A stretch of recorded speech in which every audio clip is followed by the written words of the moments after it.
when I found that art and design could be something that's really, I guess, fascinating, but also keeps me interested and excited, that was a really big change in my life.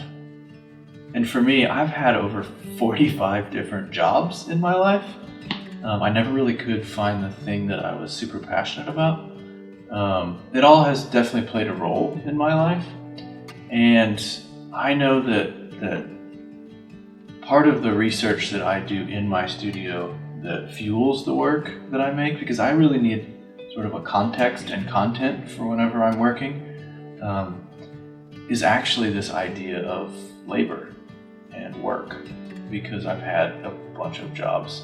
But also, because I really feel like that it's a defining characteristic of who we are. I mean, we spend 40, 50, 60, 30, whatever, how many hours a week working. And it's also the first thing that we ask people whenever we meet someone is, hey, what do you do? And I feel like that that positions us by our profession about kind of where we fit within social parameters. And I know for me, when I didn't have something that I was really excited about doing, I kind of didn't care a lot about what led me to the end result of my job. And for me in art and design and working with artworks, it's really given this sort of hidden backbone to a lot of the projects that I make.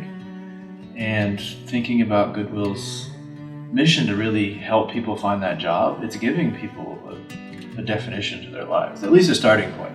But for me, it really gave me a sense of, I guess, belonging to something. I mean, it took me 10 years to just figure out that what I was referencing in all of my work was this idea of labor and what people do. I mean, it really fascinates me to go interview people that have different professions and then work with them.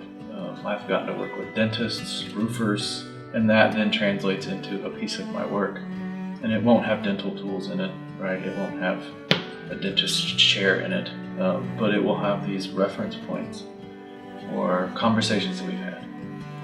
And trying to show students that everyday life is something that you don't have to go out and seek. You don't have to have a unique personal background. You don't have to have something, socially or some type of history that you're always drawing on. It's every single day. And I think that's what's so generative about this term, at least for me with labor and with work, is that everyone does it, or everyone benefits from it, or everyone has benefited from it in some way. So it's this common thing that I think humans have with each other. And no matter what you do, you can have a conversation about something you're passionate about, you do every single day.